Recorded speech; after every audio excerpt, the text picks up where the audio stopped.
Hello everybody and welcome back to the United Stand Fans Forum. Manchester United 2, Aston Villa 1, and we get an away win against a top 9 side. Can you believe it? There was times there and we thought, is it going to be another one of those days? But Scott McTominay turns up again with another winner, and Erik ten Hag and his team come through it. Still unbeaten in 2024. Let's have it. Let's have it. I'm absolutely buzzing with that, honestly. The top 4 race is on. We're joined by Faz, Ricky and Kev. I mean, straight away, Kev, what are your thoughts coming out of that game? As a Man United fan, are you feeling that this team's now going to go on a run? Yeah, I think they've got it within them. I said on the last fan forum, I think we have to, judge Ten Hag when he's got his strongest team. Unfortunately, at the minute, obviously, the Martinez injury, huge blow, but Harry Maguire comes in today, steps in for him. Thought he did a really good job playing at the back with Varane. I think that's the first time that centre-back pairing has actually played in the Premier League. Ten Hag's had to mix it up, hasn't he? But the fight for top 4 is on. I think before this game, it was kind of a must-win for Manchester United. I think at 1-1, Villa would have been happy with that because we make up no ground. But Scott McTominay comes on and it's a huge, huge goal. When you look at the goals that Scott McTominay's actually scored for Ten Hag, to think that this was a man that Ten Hag possibly wanted to get rid of, you look at the goals that Scott McTominay scored, which have been like big goals for Manchester United. If you take them out, Ten Hag could possibly be out of a job. So in a way, huge, huge goal. And it keeps us going. Top 4 is a possibility, strong possibility. Death, taxes, Scott McTominay scoring you the winner from the bench. I mean, Faz, you called it on the build-up show.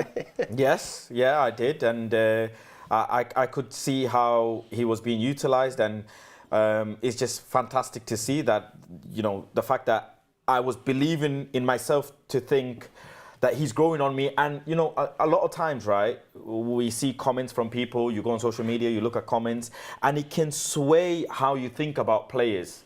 But I'm so proud of myself for not letting people... Out, yeah, I'm going to say it as it is. I'm proud of myself for actually having some independent thought and saying, what did my godfather Ricky teach me? What was he actually saying? Right? And then going and looking at the game and I'm thinking, you know what? I'm going to champion this feeling why Scott is growing on me. There is a reason why he's growing on me.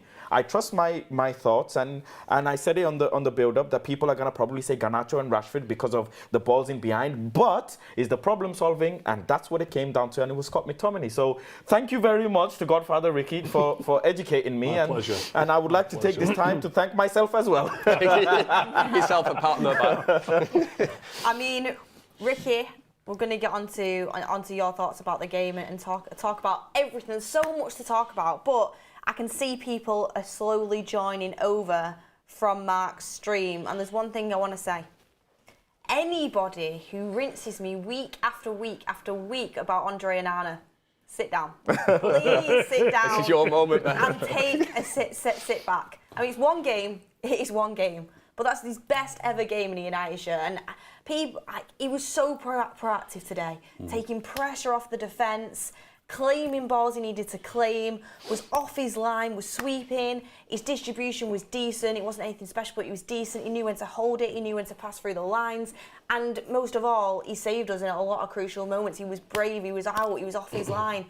That is what I wanted from Andre Onana, that sort of performance. So hopefully this can continue now and it'll start to build, because he's been quite decent the last couple of games. Come back from AFCON, he thought, I've just been benched by a third-tier division keeper in the French league at AFCON. Let's sort my career out now.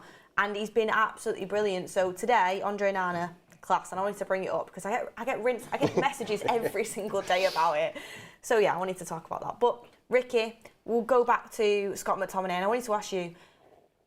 But before you ask, Ricky, what's the lottery numbers? Because as had a great day, Ricky. 5 minutes or 6 minutes before the goal, he said McTominay to score the winner. No, McTominay will score. McTominay will score the winner, yeah. Well, yeah, he did. And Ricky was saying he was feeling, like Mark was on his watch long saying he felt like a Villa winner was coming, and you were saying, no, we're going to win it in a minute. Next thing you know, Five goal by McTominay, I said. Not just we're going to win it. I said McTominay will get the winner. Fine details. You did predict it, but I wanted to ask you, do you think fans and McTominay maybe himself have come to terms with the fact that McTominay, okay, he's not a starter under Erik ten Hag, but he's a brilliant player to bring off the bench to influence a game, to impact a game? A lot of people think that, yeah, but he's only played. I worked it out before. He's only played. Let me can't remember how many minutes he's played, but he's got 7 goals. He's got a goal every 170 odd minutes on the field. It's like it works out to more than a goal every other game. You know what I mean? So maybe if he played a bit more from the start, he'd have even more goals.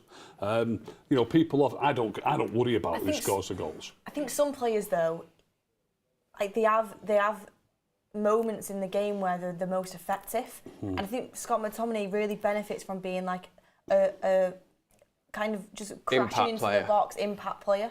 I don't think you get this. We've seen McTominay start for United a lot of games, and you don't get the same impact off the bench. It's a different impact. I think he started against Chelsea, didn't he, when he scored twice? Yeah, but that's one game, Ricky. How many games has he started for Man United his whole career? He started and he scored, didn't he? So. But off the bench, he's much more impactful as an overall performance. I'm not sure. He obviously gets more games, and he tends to, like today, he got brought on.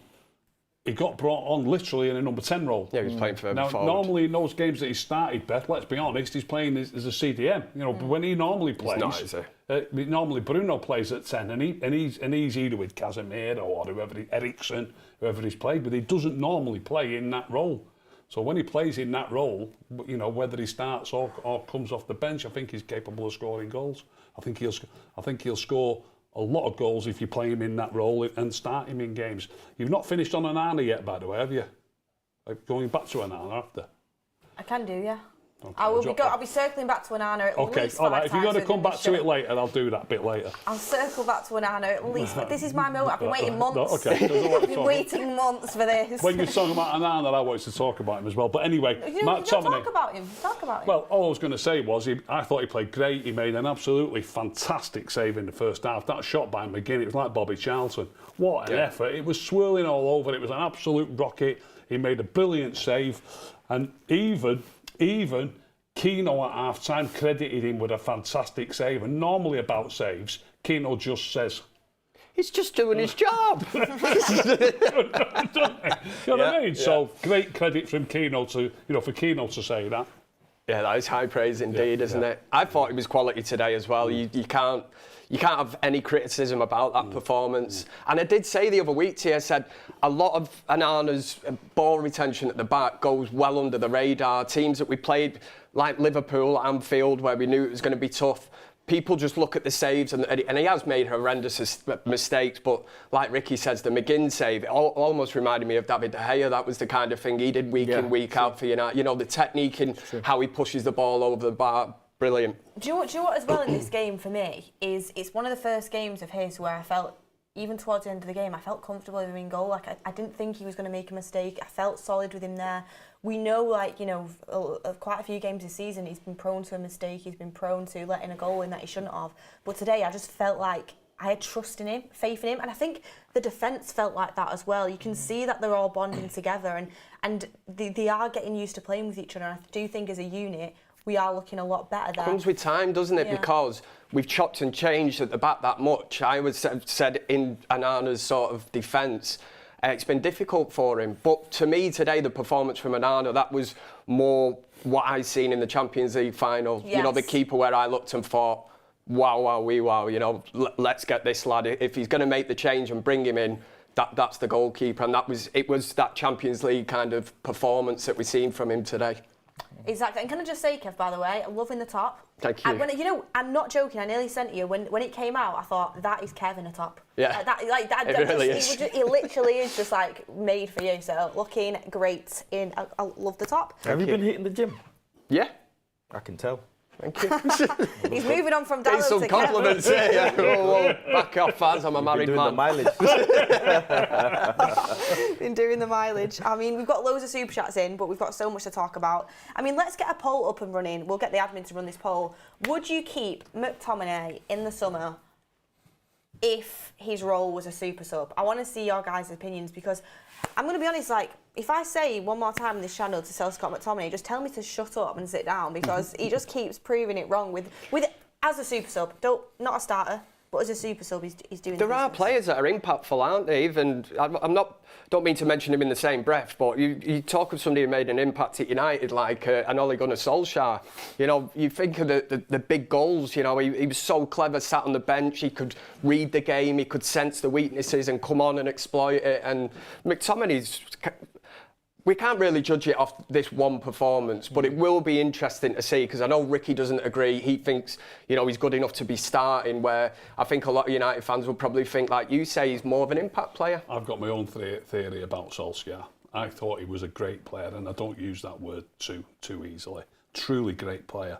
And I've heard what you've said there, Kevin, and I don't mean to belittle what you've said, because it's... Well, I'm going to. It's not you that said it, it's Fergie said it. Fergie said it, and it's gone round and round the houses with thousands and thousands of United fans. It's nothing to do with him sitting on the bench and watching what's happening. He's just a great player. He scored goals whether he started or whether he came on as a sub.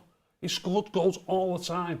He scored goals when he came off the bench because he's a great player. Bobby Charlton would have scored goals if he was a sub, but he was that good, he was never sub. Yeah. You know what I mean? He's just a great player, Ole Gunnar Solskjaer. And it didn't help that Cole and York were in the... I remember one game at Old Trafford that I was at. We played Everton at Old Trafford, and it was dead rare for him to get a start in a full-strength team. Dead rare. And the team, you know, Beckham, Keane, Scholes, Giggs, and then Solskjaer next to Dwight York rather than Andy Cole next to Dwight York. And I said to the guy next to me, he'll get hat-trick today, Solskjaer. The guy went, what? I said, he never plays in a full-strength team. We won 4-1 and he scored the 4, starting in the game. Just a great player, full stop. And that's my opinion on that. Yeah. It'd be interesting to see what Ricky would be saying on a forum back in the day. Have all the old footage of it. But I mean, it's incredible. It does keep kind of coming up with these moments. We've got a super chat here from Kate's Lego. Marcus Shaw is fine, as Eric Ten Hag said. His substitution was just precaution. We'll get on to that. Diouf says McTominay is the modern day Chicharito. Awful as a starter, but amazing as a super sub. You do need squad players in your squad. They're so important. Good ones.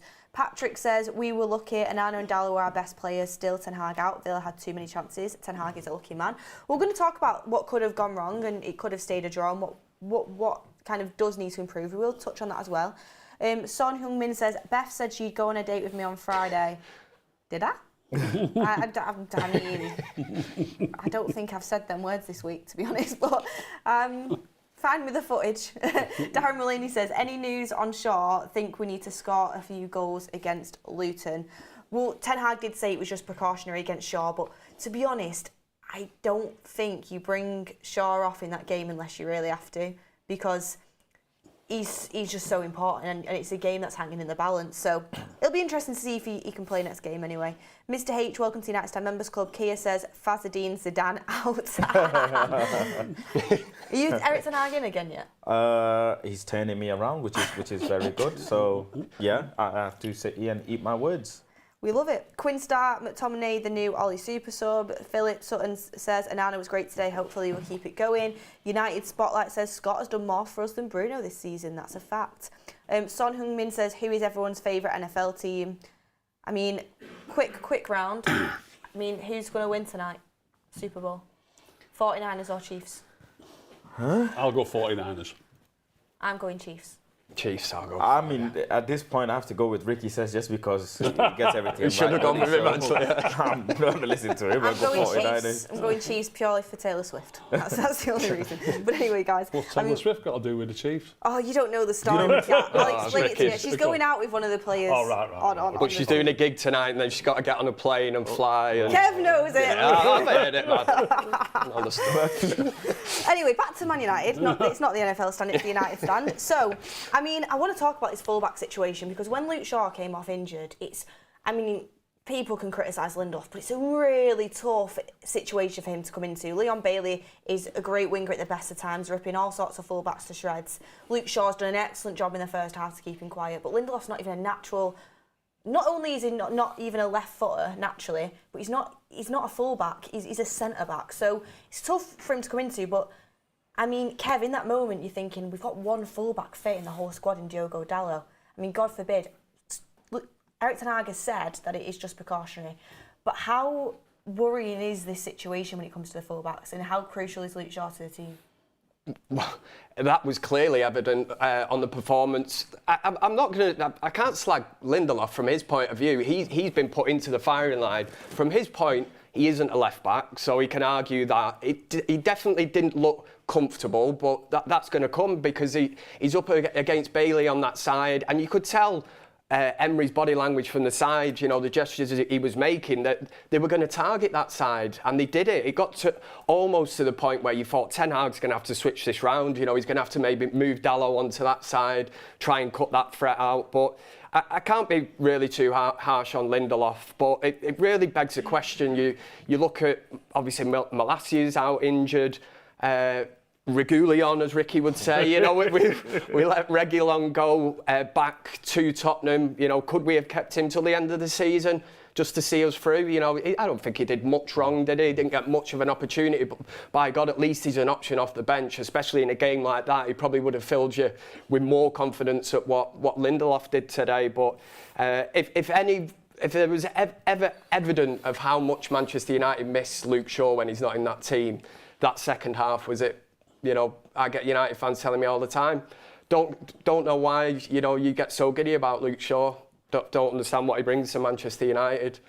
Well, we looked a lot better in the first half with him at left back. That's what I would say. It's mad to me. I mean, we spoke about it so many times in the show, so we won't go into it, but we all rate Luke Shaw very highly here. And there was this moment in the first half where he just used his body and was so intelligent. Bailey was about to be in. Just taken for granted, I think, some supporters. So many players wouldn't have done that, and he would have been a really big goal opportunity for a goal. But Luke Shaw makes it look so effortless, so people might not pick up on it. But he makes things look so easy when he does it. He's that good. But I think it was a mistake by Emery bringing Bailey off. To be honest, I was surprised at that. You know, he was having a good time in that second half, and yeah, I think that was a mistake. But Faz, I wanted to bring up something you said before about your concern over Luke Shaw's injury record. Yeah, someone sent me a stat, which is Martial's average games per year is about 30 odd and Luke Shaw's is 20 odd per year, which obviously tells you of his injury record. Fantastic player. Everybody knows how much I like him as well. But when we're now looking to make a shift in terms of, you know, hopefully if Eric is staying and need enough fully fit Manchester United squad week in, week out, you can't have players like Martial. You can't have players like Luke Shaw. In all honesty, you can't. Varane because as well. Possibly Varane as well. But I don't think Varane's as injury prone as people make it. I just don't like Varane playing every single game. I would rather him being managed, because when he's playing well against the big teams, it's really good. But with the likes of Luke Shaw, you know, those sorts of positions, we don't really have another left back right now. If Malacia was here, I'd be a little less concerned. But I just said it to Ricky before kickoff. I was like, hold on, I don't like what I'm seeing here. It's a very strong squad, but I'm just a bit on the edge about Luke's minutes. He's come back off injury and started every single game, you know, 4 games in a row. If people have the same energy for Martial, they had the same energy for Paul Pogba, who was a fantastic player. Martial and Paul, fantastic players, and they both have terrible injury record, and people ridiculed them and shredded them. But it's a bit different when it comes to Luke Shaw. And with no disrespect to Luke, but the injury record speaks for itself. And if the manager cannot rely on you week in, week out, and having to take you off for precaution, it just damages you. And you can't build on it. Can I say something in his defence on that injury record? There was he did break his leg. I was about to say that was a really serious injury. It kept him out for over a season. And look, any injury is still an injury. It's still keeping you out, but you can't really criticise the player for getting his leg broken, can you? No, I think that's you never come back the same from that. So he missed a full season through that injury. So if he was to take that injury out of the record and then divide the rest of his games over the rest of the seasons and completely disregard that season, it'll probably come, because, you know, it's probably got another 7 or 8 seasons. It probably bring his record up to 32 games a season or something like that, which again, I'd like that to be a bit higher, but at the same time, if you've got a really successful side and you're playing great in all competitions and you're resting people and bringing different people in for the League Cup, I don't think you need your players. You should have a big enough squad that your players don't need to play too many more games than that. You know, it's actually not that bad if you play 32, 33. And if you take the broken leg season out of it, it probably averages about that many. Yeah. So I don't think... It sounds bad. It does sound bad, but I don't think it's quite as bad as it looks. Yeah. Amir Khan says, never a starter for me, but good enough to be that super sub. Cheers to Ricky and Scooby-Doo. Lewis Elroy says, use youth instead of overpriced players. Manu, for example. Joe Palmer, Rashford sub was brave. Nice to see Eric roll the dice. That's Man United. Jack D says, massive result tonight. Just want to say big up to Dalot with a brilliant performance. Much love, guys. We're going to talk about him next. Jacob Jackson, very good win. Garnacho underrated games today. Non-stop threat all game, working constantly, and still forget he's only 19. People forget he's playing every minute at the minute, Garnacho, as well. He's doing well. Son Heung-min says, on Friday I asked Beth if she'd go on a date with me. Bloody hell.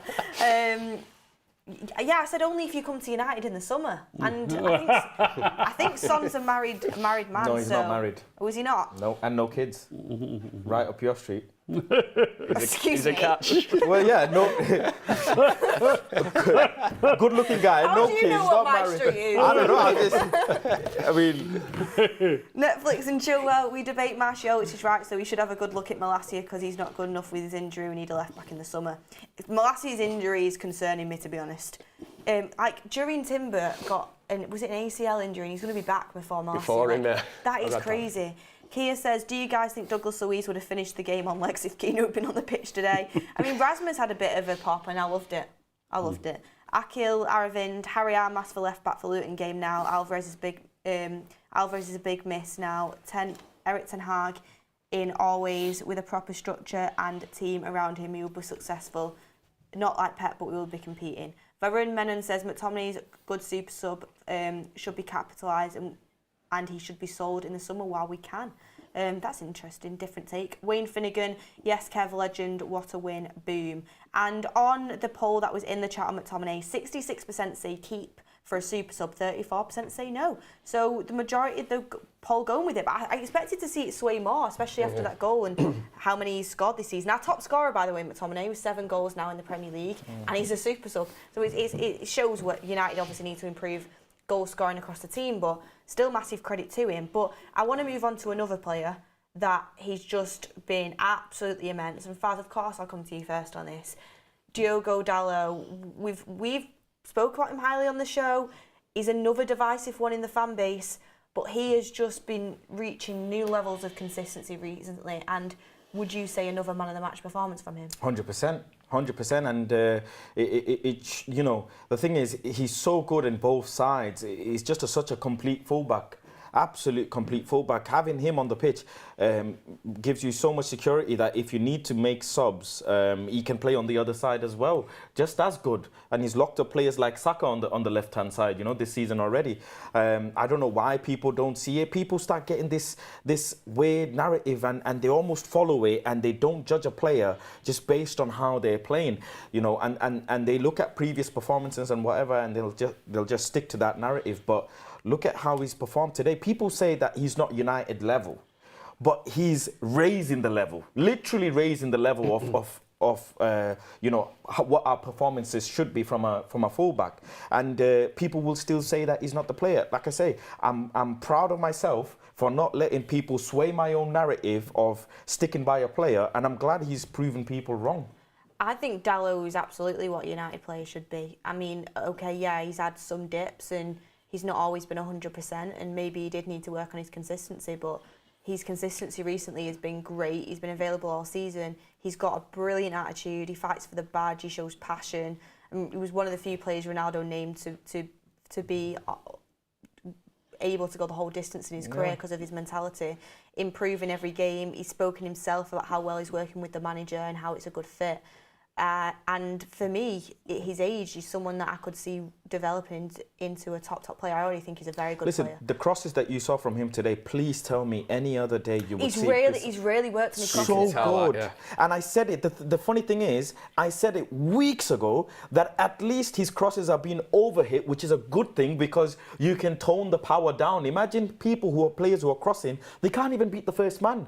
Bruno I would Fernandes. rather a player overhit the cross because that means you have the power to be able to whip the ball across the pitch. And you've seen today, not only the assist that he got for the Scott McTominay goal, the one before that to Garnacho, a perfectly pinpoint cross. The same credit I give to Luke Shaw to be able to do that, from the left-hand side. And we complain about players not being able to cross or players not crossing enough. Well, look, now we've got players who are crossing the ball ample amount of times and good enough. The funny thing is, I just saw it early. Ricky pointed out earlier on in the season where Dalot was crossing the ball with his left foot from the left-hand side, but people, again, didn't see it. Look, I had that much belief in him that when I met him outside Old Trafford, I told him straight, get back in form. And it was like over 2 million views on that video, and people said I was wrong for doing that, for telling a player, get back in form. Apparently, I'm bashing a player to his face, but hey ho, I'm sure you guys will be thanking me now. You're responsible for his upturning form. There you go. I'd like to add one little thing, dead quick. Virtually every game now, he seems to make a last-ditch tackle that's worthy of Adam Wan-Bissaka as well. Yeah, he did that today. For all the Adam Wan-Bissaka fans out there. Yeah. I mean, Dalot's got the best tackle percentage win rate in the Premier League, so he's definitely defensively he's been solid. And today he was dealing with a lot of inside runs as well as outside runs. And do you know what? Garnacho got back and helped. Just another one though as well. Just to go one up to Ricky, because Ricky's ball knowledge is so good. But far post, they criticised him of crosses far post. How many? He's literally saved 2 goals from far post today. Yeah. Not just a tackle, but on his feet. And before we've said, fullbacks get caught sleeping. He's obviously worked on that. Clearly worked on it. Clearly worked on it, and probably saved us 2 goals. I can't remember if it happened today, but he's great at heading balls away from the far post as well. The number of times balls come in from the opposite flank and he gets up in front of the incoming man and flicks it on. He's brilliant. You think of players from the last couple of years or seasons at Manchester United, you'd have to throw in the argument. I think he's the most improved. From where he was to what he's come to now. He's becoming, should I say, because he's still on that journey. But to be in that sort of full package, left or right back, wherever you want to play him, but versatility-wise as well.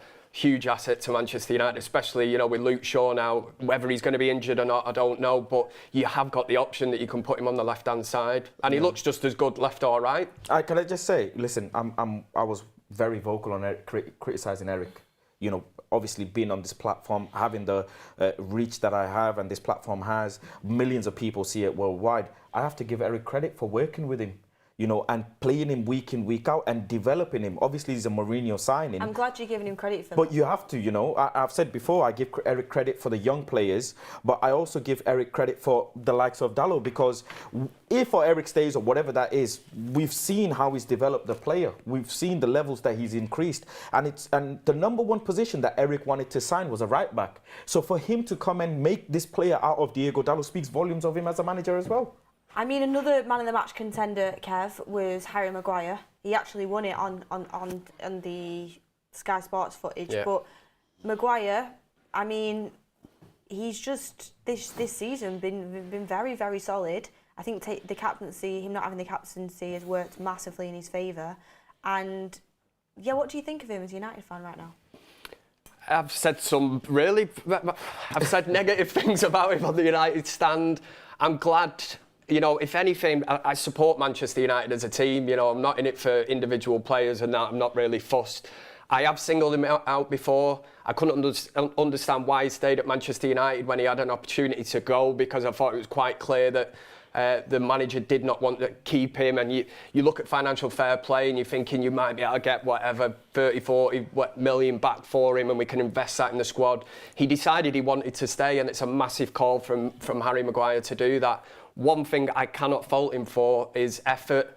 Going out there, he was the captain. He's been stripped to the captaincy at Manchester United. It must be such a huge psychological kind of thing for him in that squad to have the armband taken off him, because it's a huge thing to be the most vocal person there, to having that taken off you. But the performances he's putting in, I've just got to hold my hands up. I'm not going to say I've got it wrong, but what I can say is he's putting in shifts for Manchester United, and I cannot fault it. He's finally reaching the levels that we initially saw when he first came in, and we thought he was going to be. I was not going to say, I think he's one of the best defenders in the league, because I don't, but I think he's doing brilliantly right now. Deserves credit because he's come through a lot. And also, he's kept his professionalism. That header today for Rasmus to score that first goal, it's crucial. And he even said in his after-match interview that we've not been doing it enough off set pieces, and that's true. And to score one was nice. So happy for him because he's doing well. And he was a threat from set pieces. Yeah. You could see that was something they'd worked on today. When Varane and Maguire were going up, you were thinking, God, we've actually got a bit of a presence in the box here, you know, a bit of height in there. Because obviously, we were talking about height with Martinez last week. The one thing you won't get, you know, he's not going to be from set pieces from an attacking sense, you know, a threat for Manchester United. But Maguire and Varane, when they went up, they caused chaos in the area. You could tell it was a tactic, you know, something that they'd worked on for today's game. Yeah, I thought Varane and Maguire actually worked really well together. Ricky, do you agree? I thought they played well, and obviously everyone's sort of upset that Martinez isn't fit, and maybe we wouldn't have won the game if Martinez was playing. We'll never know. You and your Martinez. No, we'll never know, will we? I mean, one of the goals comes from a header that obviously Martinez wouldn't have won. It's true, isn't it? For me. But it isn't just that. I mean, obviously everyone's sort of saying, you know, we're going to miss Martinez. You know, Martinez played at Villa Park last year. We got beat 3-1. He played at Anfield when we got beat 7-0. Ricky, please stop with his narrative. But people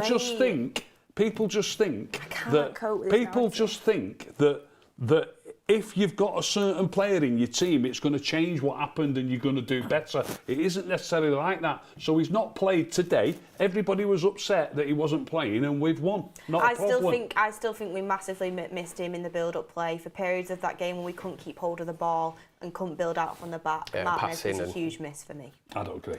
I know you don't, can I say, look, I think Martinez is great. I don't get it. So if Martinez played instead of Maguire, the team would have had to play a certain way to be able to accommodate to Martinez's attributes. But because Maguire played today, now you play to Maguire's strengths and attributes, which is aerial threat being one of them. So I get that you missed Martinez, but you missed Martinez for the attributes he has on the ball, not in the air. Yeah, but how... Can I just explain something else? One sec. How do you know it wouldn't have been Martinez and Maguire? They played together last game. It might have been. Yeah. Might have been. We'll just never know. We'll never know. It probably would have been Martinez and Maguire, but if that's the case, you still don't know if Maguire's going to win that header. It just changes everything. You take up different positions on the field. But what I was going to say was... don't underestimate the opposition. Villa had long periods of that game where they dominated the play, they dominated possession, and they poured through us. Let's be honest, they poured through our midfield at times. I know we don't like saying that when we've got Colby in net and Casemiro, but they literally poured through us. Don't think that there's a player in the world who could have played centre-half for us and stopped all that from happening. I'm not saying that. I'm not saying they wouldn't. I'm just saying we would have been able to keep hold of the ball better, in my opinion, build up better. Well, in the build-up to this game, a lot of... I think you mentioned in the build-up show as well, didn't you? We're all looking at the kind of Ollie Watkins, thinking he was going to be the main threat today.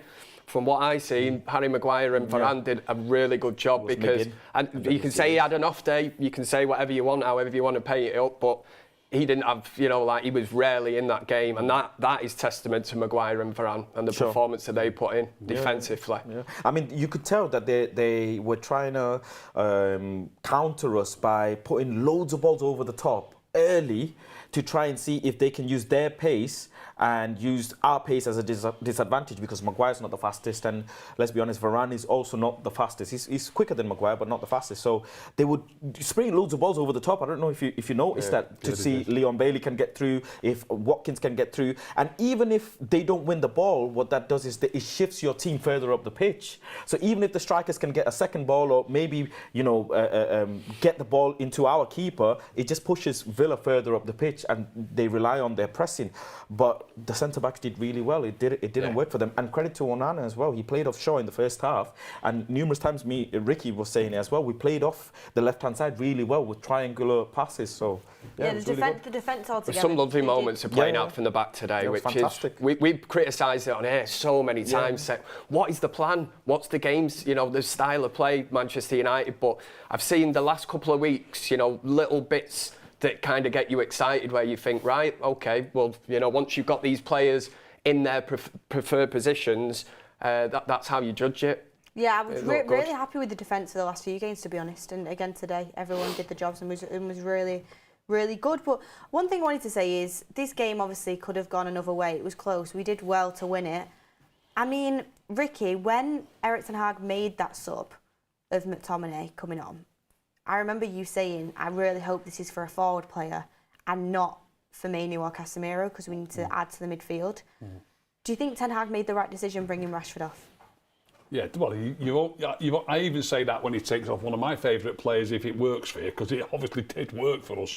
So without a doubt, but it's getting that right in the first place that's hard, and a lot of people wouldn't think that it's strengthening us. But I said there and then that substitution has strengthened us. And the reason I think it strengthened us is that because it puts McTominay in the number 10 role. He's bigger and stronger than Bruno. He plays the game more simply than Bruno. I think we'll play better with McTominay playing there, and you've still got your base, because it's not often McTominay plays in that role. You've still got your base, and someone sent me a Ten Hag quote, which is fascinating, by the way. You'll probably get it in a bit better. I don't know if you've got it already. And it's about Go and have a look. It's about Bruno and McTominay, and apparently Ten Hag has said. Interesting comments from Ten Hag here, saying that McTominay came on to give us more patience than we have with Bruno. Look, the person who sent it to me, I trust implicitly. So if he said that, that's a heavy criticism of the captain. Yeah. It's a heavy criticism. Well, what did I say and to it's you? something that I'm always talking about, Beth. I'm talking about it time and time and time again. We're not. But Bruno, hey, by the way, Bruno's been a bit more patient recently than he normally is. So, that's a fantastic comment. We were 1-0 up, remember I said to you, remember when Bruno tried that cross? And he didn't even clear the first man. They broke up the other end. But there was just that moment in the game, where you thought, Bruno, he didn't even need to cross that. He tried to 1-0 cross up at that and stage. they nearly scored goals. And that's why I'm like, just be a bit more patient. As long as we got the ball, just knock it about. Dalot put a great cross in at one point. We've spoke about this, Beth, numerous times. I always say that Bruno playing that position, I think the phrase is, a leopard won't change its spots. You can get him to do it more simply, more often, but he's always going to have that propensity to just lapse into what he likes to do and what he prefers to do. So there was one incident, I think it was in the first half, where he got the ball near the corner of the penalty area and there wasn't a Villa player really fronting him up. And normally I would expect him to cross it, but he passed a simple ball to Dalot and Dalot crossed it, and Dalot was in a better position to cross it. I promise you, 9 times out of 10 in the past, Bruno would have crossed it himself. But the correct thing to do was to give it to Dalot. He's a little bit closer to the dead ball line. You're going to get that better angle and a better width. Normally, Bruno won't give two about that. He'd just cross it himself normally. So I believe they're working on this patience thing. I really do. But then it still come to a moment where he shouldn't have crossed it, and he did. They broke away and almost scored. Yeah. I agree in the sense of I do think Bruno is definitely, especially last game, was a lot. I was full of praise in last game. You give him man of the match last game because he was really patient, and I thought it was a really good performance from him. Today, first half, he was patient again, and then second half, like you said, with that free kick and when we were trying to win the game, he did begin to force it again, and it is frustrating. He made too many of them sort of passes, so it's interesting that Ten Hag speaks like that. I still think his work rate, especially defensively, he made a last-ditch tackle, was great, but I do think Bruno can take it up another level, and we need more out of him, and I'm one of his biggest fans. But what I thought was interesting, Kev, is in the first half, in the second half as well, actually, we seem to kept playing a long ball over the top and having him basically be like basically a striker running in behind trying to get this ball. And Bruno's not like the most physical player. He's got a good touch, and he's got he can take the ball down. We've seen him score a couple good volleys before. But that to me seemed a little bit as well another one of them situations where it's a bit too hopeful, maybe. Yeah, because it was kind of a false 9 position, wasn't it? It was very, very strange to see. But the one thing that certainly was a tactic today, and you would have looked at, and they were exactly the same at Old Trafford, Aston Villa this year, was the high line that they play. I think I said after the last time we played Aston Villa, we should have forced that a bit more. I think we didn't really attack that today. Yes, we got caught offside a few times. I think Højlund in the first half, but I think we should have looked to exploit that. But back on Bruno Fernandes, it's interesting now because you have got an option there to mix things up in that midfield. And I always say the midfield, if you can win the battle in there, it's a huge part of football. And at this moment in time, Bruno, for some reason, I think that's really interesting, the quote that you've just read out as well, because Ten Hag's obviously, it's not calling him out, but he's more or less saying that there is, that he's got an issue. He's got some kind of issue with it. If I was a player and somebody said that, you wouldn't like it, would you? No. And as the captain of the team as well, you'd probably be knocking on his door and asking, him to explain furthermore exactly what he means by that. Of course, he didn't sub him. He shoved him out to the right wing, as happened last season a few times. Do you think it says a lot, guys, that he moved Bruno to the right rather than playing his £90 million signing? Yeah, it does. I was going to say that. It happened last year, two or three times. Barcelona away. He played at...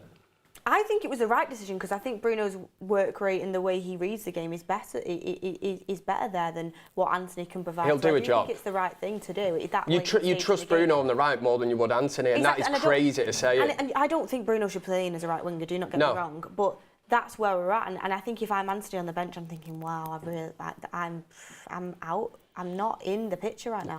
Last season, he played on the right wing. I would say at least 3 times. In order for us to play Wout Weghorst at number 10. One of those games was Barcelona away.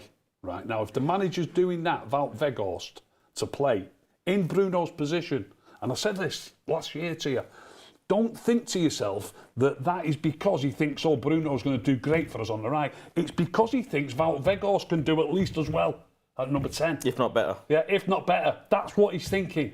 Well, do you not think he's just trying to accommodate and get Fernandes into the team? Well, of course he's trying to accommodate. Yeah, he is trying to get Fernandes into the team. But surely, if Bruno is the be-all and end-all, and Anthony is £80 million winger, surely Bruno would play at number 10 and Anthony would play on the right. But he played Weghorst at number 10, he played Bruno on the right, and Anthony's gone on the bench. So that bit about dropping Anthony is to get Bruno in the team. But surely he should just be in the team at number 10. And Anthony should be on the right. But the manager felt that the team would be better. There's no two ways about it. He's not thinking the team will be better with Bruno on the right. He's thinking the team will be better with Weghorst at number 10. That's what he's thinking.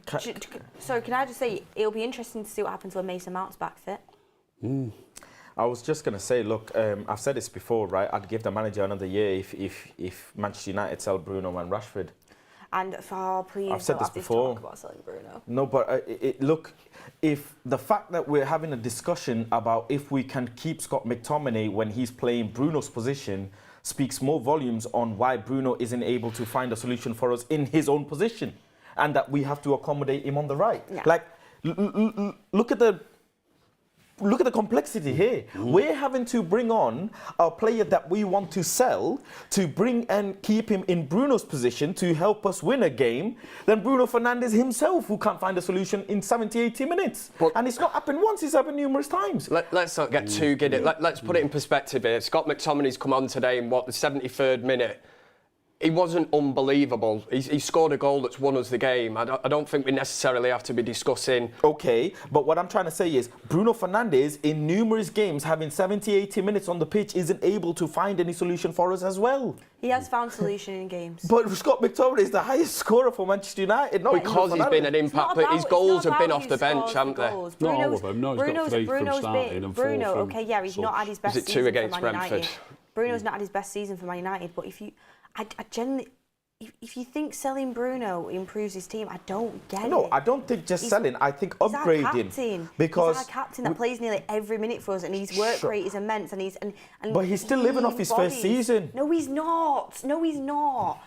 Okay, yeah, he's not had a good season this season, but if you can see through it, Bruno is a good player for this squad. And the complexity even comes in when Mason Mount, comes back into the squad, and if he can grow into the starting 11, then where does he play it? Because there's Kubi and Casemiro who've solidified their position. So the competition becomes between him and Bruno. Now, you have Scott McTominay in the mix as well. Where does that come in? If he sells Scott McTominay and then he decides to go and buy another player, let's say, for example, is that player going to be coming in and giving us the solutions? I think Bruno Fernandes, right, is 70, 80 minutes, week in, week out, he's playing full games. He should most definitely be giving us a bit more. Come on, let's be deadly honest with the amount of minutes he plays. I'm not saying he's the His first-time crosses are awful. His set pieces are awful. His long-range shooting is awful. Faz, I'm not saying he's the be-all and end-all. I'm not saying he should be, the player for us for the inevitable future. But what I'm saying is, I think he's a good player, and I think he's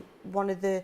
If I'm looking to move on players from this squad, I'm definitely not targeting Bruno as one of my first players.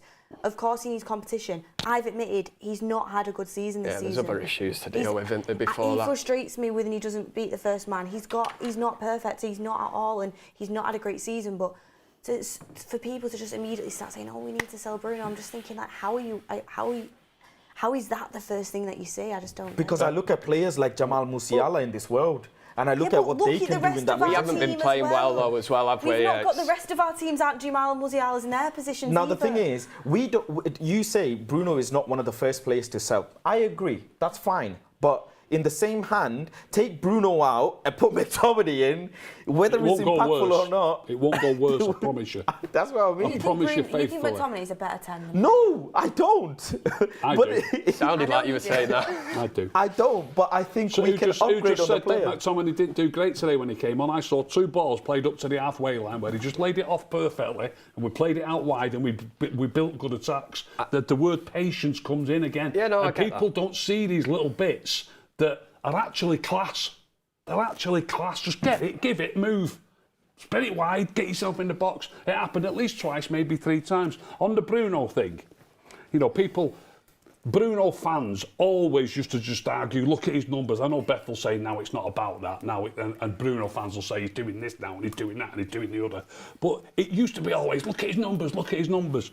And it's gone like this. His first season was only half a season. He got 8 league goals. In his first full season, which is good, in his first full season he got 18. In his next season he got 10. In his next season he got 8. And this season so far he's got 3. Probably at least one of them, maybe even 2 of them are pens, probably 2 I would say. He's probably got 1 goal in open play in the league this season. It's time to get rid. That's the way to end it. I don't even read numbers. I just go off what I see on the pitch, and what I see on the pitch, I don't see him as the creative player, especially in the system that Ten Hag wants to play. You need players who are press resistant. You need players who are comfortable on the ball. You need players who can dribble past 1 or 2 players. Did you see that pass he puts through with the outside of his foot early doors to Højlund, and Højlund just doesn't manage to get his foot round it? Bruno is creative. He's a creative player. We just need to function better as a team, and he's not having his best season. I've told you time and time again, Beth, you're thinking the wrong way about creativity. Stop worrying about who can play a fancy, even a good long ball. The creative players keep giving it, keep getting it. And he was doing that today. He did that last week. Last couple of games he's done it. But when you start talking about him being a creative player, stop bringing up the odd worldy pass. It doesn't matter that. It's about how you play generally. And I thought genuinely that he played well until the second half, and he started to try and force it, and I've called that out. Passes is his forte, right? That's what he lives off. So apparently, he's such a great passer of the ball. He makes 100 passes, 80 of them wrong, maybe 20 of them right. But let's just listen. The best 10s don't really exist in modern football, but the best 10s in the world are the ones that are able to protect the ball. You use them as a way to make centre backs and defenders guess whether they should go to them or not. And I'm absolutely not comparing him to Messi. I'm not comparing him to Ozil. But the best 10s, Neymar's, the best 10s in the world make defenders doubt themselves whether I should go and mark them or not. With Bruno, it's never the case. It's simple as he gets the ball and he's going to smash it at someone. And sometimes he gets it really good, sometimes he doesn't. Yes, he performs well at Portugal, and that's for Portugal. But for Manchester United, I think for Erik ten Hag, it'd be good if we can sell him. I just look at some of the 10s in the world right now, and they're so much better than Bruno. That's why it's interesting, the quote that you've just read out. I hark back to that because something will be said there. It'll be or is Ten Hag telling him to cut this out? Keep it simple, in the system. He made him his captain in the summer. He definitely loves Maybe the I don't see him as a major issue. Ten Hag's also spoken in interviews before saying he's an example to the rest of the team. That's why he's captain. He's a brilliant captain, and he's said so many positive things about him. Okay, yeah, maybe he's a bit frustrated with the lack of patience. I'm a big Bruno fan. I've been frustrated with that. Doesn't mean it's a be-all and end-all for him. Ten Hag said Marcus Rashford is a fantastic player. Hopefully he will improve. Yeah, and he will improve, and hopefully we're improving that. We've seen. You said Marcus Rashford was world class a few months ago. I did as well. Last season. A lot of people in the chat are agreeing with you guys. It's again, Bruno's turned into that divisive player. Like, people have different opinions on it, and it'll be interesting to see how things pan out when Mount is back, because he's one player that can really compete for that position. SK says, rewriting history here, McTominay stayed up front for a cross, let's be clear. Tamarelic says, Bruno bought by Ollie for counter-attack. Jims91 says, I wish Ten Hag stood Bruno off sometimes. Dylan Sup says, as long as Bruno and Rashford are the glass ceiling of the squad, we won't challenge. Standards should be higher. Nacho says, we should sign Wirtz. Gareth Blake says, for the winner, Rasmus and Scott occupied different areas and different defenders, no longer getting each other's way. Both had their man beaten too. Netflix and Chilwell says, everybody else praises the team, Faz praises himself. Nacho says, what are your thoughts on Rashford's performance? Personally, I think he played terrible. Yeah. Who? Rashford.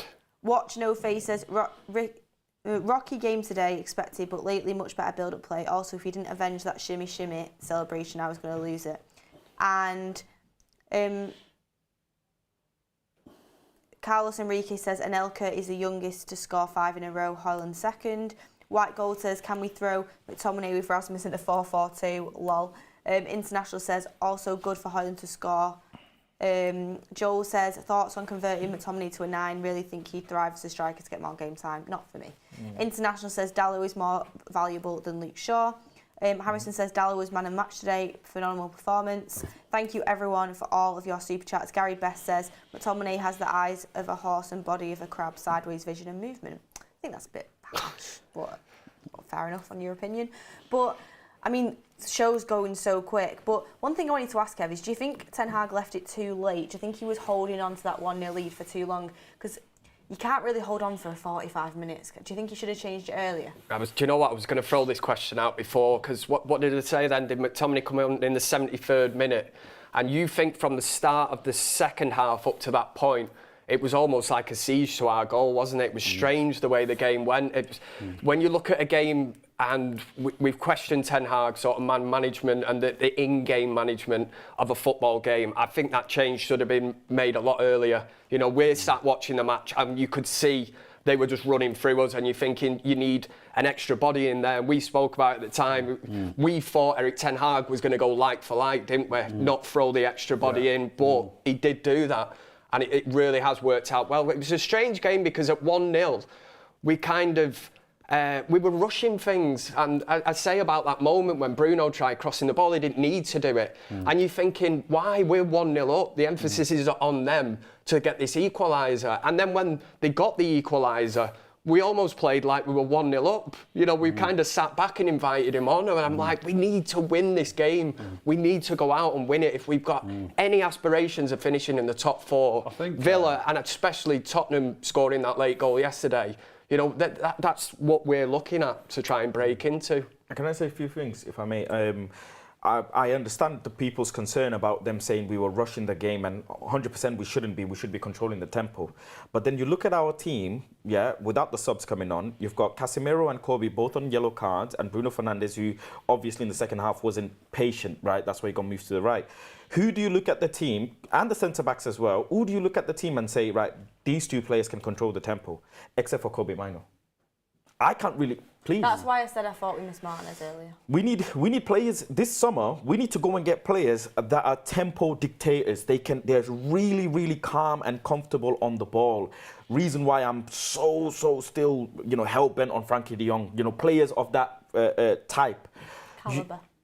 Caliber, yeah. You need players that can, in a game like that, slow the game right down, make it almost like it's going in slow motion, because it's them that need to come and win the ball off us. The longer you have the ball, the more control of the game you have. Of course, in games, you don't have the ball, you can still control the game, but we're not that type of team, because you saw they just carved us open whenever they wanted, basically, right from a goal kick, from a throwing, however they wanted.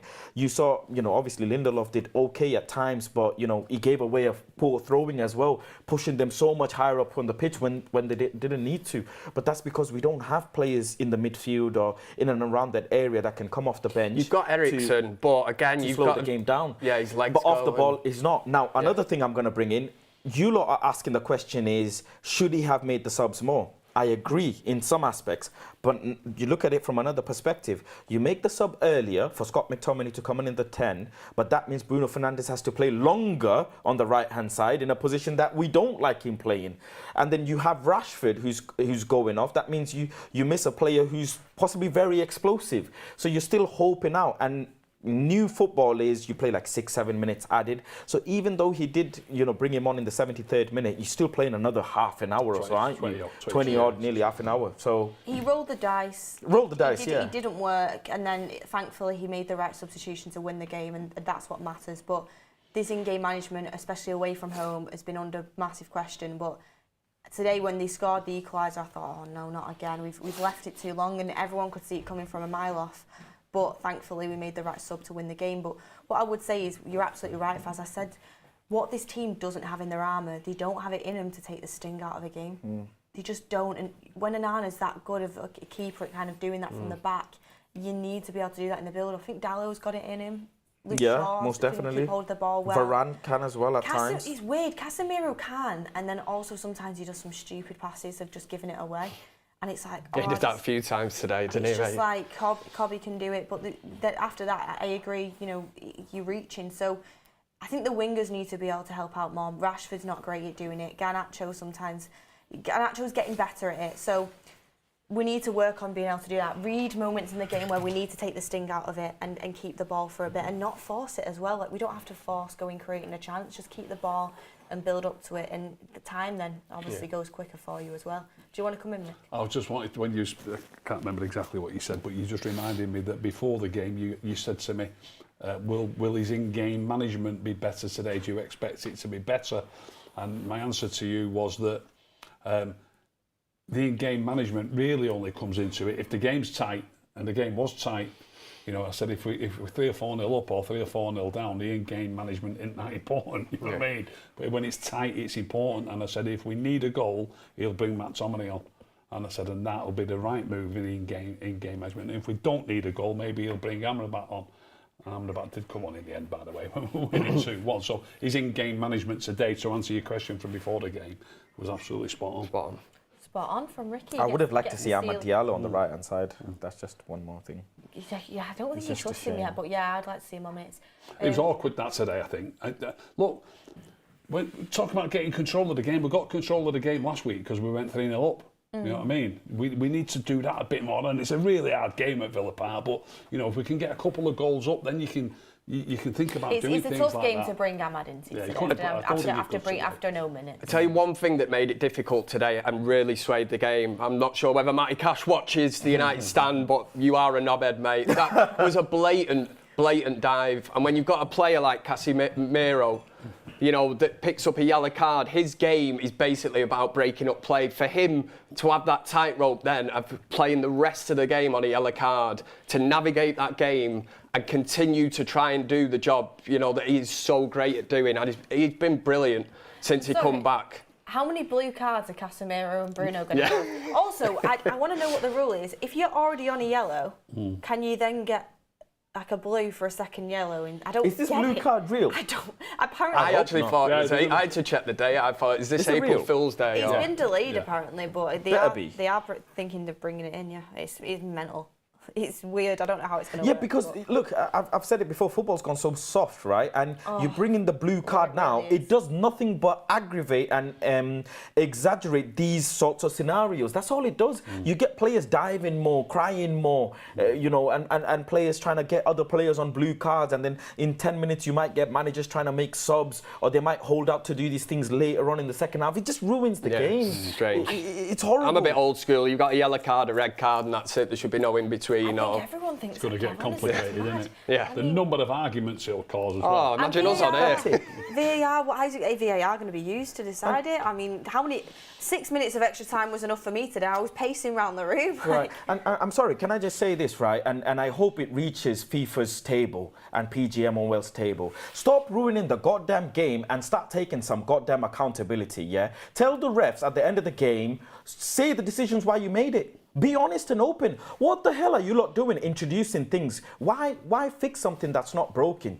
You're trying to add these things and ruin our game. This is not your game. This is our game. All the millions of fans across the world have accountability and get refs to call out things as they make the decision. Have transparency. Simple. To answer your question about that, I was reading about it the other day. You can get 2 yellow cards and not get sent off. I'm pretty sure it's only if they're pretty petty offences, maybe arguing, kicking the ball away, whatever. Where do you draw the line? But the way it's going to work, you get a yellow card, and you do a 10-minute sin bin, and then if you go in the sin bin again for the second time, you still have to do the 10 minutes, so the team has to play with 10 men for 10 minutes. But after that second 10 minutes, this if it's the same player, after that second 10 minutes, you're not allowed to re-enter the game, but they can substitute you. Obviously, when a player normally gets a red card, you can't substitute that player. Yeah, so if you get 2 yellows in the game, now what I think they should make it more simple. I think they should sack the sin bin, and I don't mind, because sometimes 2 yellows, they're a bit. You know, so especially sometimes when the first yellow's a really unlucky first yellow, then you might get another yellow, which is a proper yellow, and you end up with 10 men. Why don't they just do it that if it's 2, you can still have a straight red, but if you get 2 yellow cards, you're off, and you get your suspension, but the team can replace you. Simple as that. That's what I'd do. But they might replace with a stronger player, and managers might play tactics. That could happen, but in my opinion, when a player gets sent off, it isn't to punish the team, and it isn't to punish the fans of that team. It's to punish that player. The individual. It's to punish that player. If you boot somebody and get a red card, I know it isn't to punish the team. It isn't. That's not the idea behind it. So why don't they just send him off and let him replace him? Well, it'll be. We'll have to see how. The funny thing is, you can't even get VAR right, so how can they start even looking? They want to get that right first before they start introducing blue cards. Yeah, I mean, exactly. At least get one thing right, like you said. I mean, VAR's a disaster. Shit colour choice as well, blue. We do. I said it should have been orange, in my opinion. But anyway, I mean, I don't think it should exist. But let's wrap it up, guys. We've gone over the hour, so we're going to do our man of the matches. Ricky. I will go with Diogo Dalot. Kev? Could have a full house here, yeah. I cannot disagree with that one bit. Thought it was absolutely sensational. Go on, you go first. No, I want you to go first. No, go first. Go. No, I want you to go first. Thank you all very much for watching the United stand today. Diogo Dalot has won the man of the match. I really do want to give it to Diogo Dalot. Oh, don't do it, Beth. What's how you... Oh. But... What?